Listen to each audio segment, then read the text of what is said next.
Hi, this is Adam Onslaught for the Global Onslaught on Metal Nation Radio. A very bitterly cold evening here in the UK. I always start these interviews with a weather report. I'd just like to put you all in the picture of how we suffer as journalists and artists as well, because there's a man sat in front of me who looks like he's freezing his knackers off this evening. It looks very, very cold indeed. And of course, I am speaking with the mighty Orion of Behemoth. Good evening, sir. Hey, hello, good evening. Yeah, the weather's pretty bad, I agree with that. And we actually just came back from South America and Africa a week ago, and that's quite a big change. I can imagine the climate change must be horrendous for you. Yeah, it is, but we're used to it. Yeah, the changes. That's absolutely right. It's all very nice and warm inside the tour bus, I bet.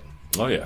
Oh, yes, absolutely. Thanks for joining us here. We saw you earlier in the year at Download Festival, and if you cast your mind back that far, it was in June this year. How did you enjoy that? Was it a great experience for you guys? Yeah, it was. I mean, the whole summer for us was just one great adventure. We played just big summer festivals for 3 months straight, and they were all really good. That was one of the best summers for us ever. And yeah, Download, very good one, yeah.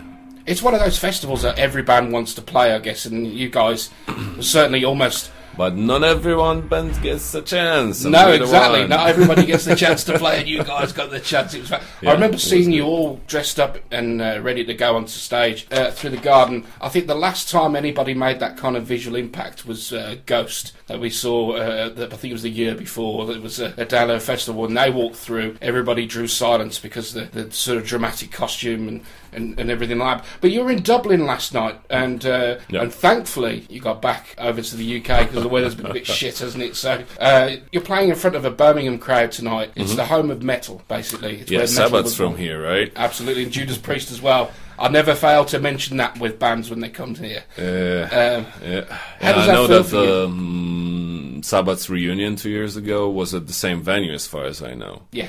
Which is quite an awesome thing as well. Well, that feels great. We haven't been here for a very long time. I think we played Birmingham only once or twice, and that must have been at least 8 years ago, so happy to be back here. Oh, it's great to have you back here for sure. Now, the Satanist tour has been huge so far. What have been your sort of favourite moments? I mean, just, weather aside, obviously, because the South American that doesn't tour... really matter. No, it doesn't matter, does it?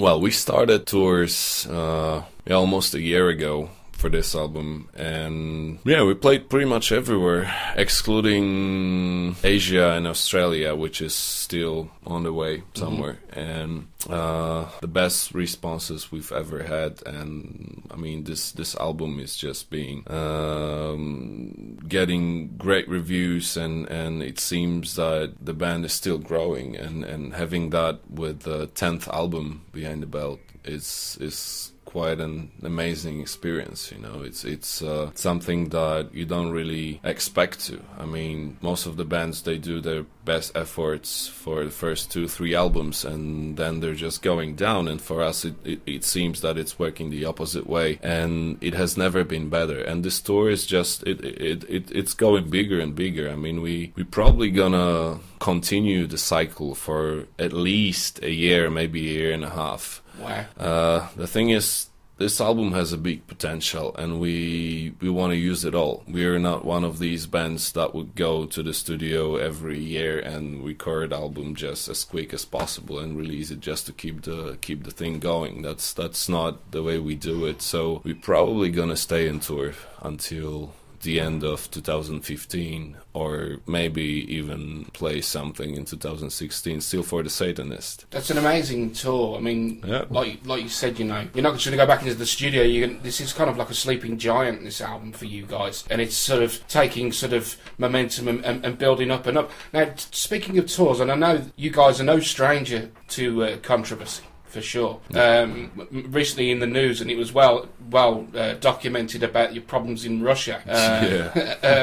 If we could just talk about that for just a moment, briefly, if you don't mind. But what kind of happened there? Well, Russians seem to have a problem with everything that's different at the moment, and with everything that's against the common understanding of entertainment or culture. And so, well, we've suffered through a lot of problems during the tour, because we've done, I think, 6 or 7 shows out of 15 or 16 planned on this one, and we were just struggling with everything. We had KGB and FMS, that's the immigration police, every day at the shows. They were escorting us at the airports, they were checking our documents, passports all the time, taking us to the police stations. We were just suffering there for the whole tour, and well, it ended up us being imprisoned and going through the court trial, and that was it. We were like, we're not here for any political reasons. We were just doing our thing, and it seems that Russia, at this particular moment, when they're at war with Ukraine, they just can't cope with these kind of things, you know. And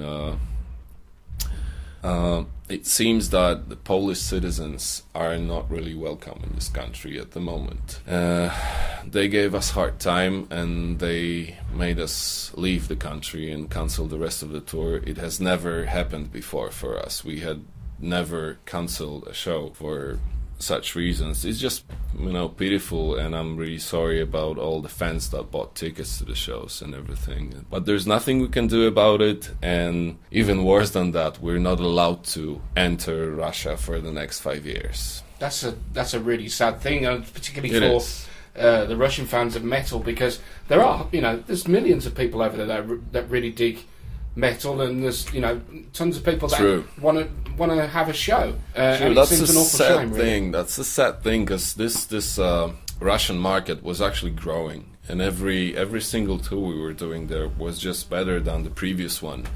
And it kept being like this for several years for us. And then this Ukraine situation just messed everything up in Russia, for us at least, for Polish people. Well, let's hope that at some point that you can return to the Russian fans and give them a show.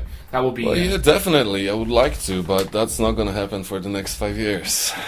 70,000 tons of metal. Now, I heard about this earlier in the year. You are one lucky bunch of people. Oh, hang on a minute. Let's go from Florida to the Caribbean for 2 weeks and play a show and maybe have a little downtime to see other bands. Yeah. How could you not resist that? Well, that's going to be amazing. We've done one of these cruises 3 years back, I guess, through the Caribbean. That was a different one. And yeah, totally looking forward to it. That's great fun, and we'll be there for a week, and we'll be playing 2 or 3 shows. I don't remember, but that's, for us, that's just the beginning of the US tour, because we're going for this cruise. We're coming back to Florida, and that's where we start the co-headlining tour with Cannibal Corpse. That's going to be on for another month and a half. So this is just part of the story for us, but that's going to be the entertaining one. You can't see this now, listeners, but I've never seen a person with a bigger smile on their face at the thought of, oh, it must be a real bitch to sort of have to go, oh, we got to go on a cruise. Oh, such a pity. That's going to be great. I'm pretty sure about that. I'm sure you'll go down not go down as in the boat will go down, but the gig will go down very, very well. Let's hope nothing happens, of course. But I just want to say, right, thank you very much for spending some time with me here today. Sure. I really appreciate it, and it's really nice to meet you. Meet you too. I had some preconceptions, but they've been completely smashed, and I am glad for the experience. Just to say thank you very much for joining us. Thank you.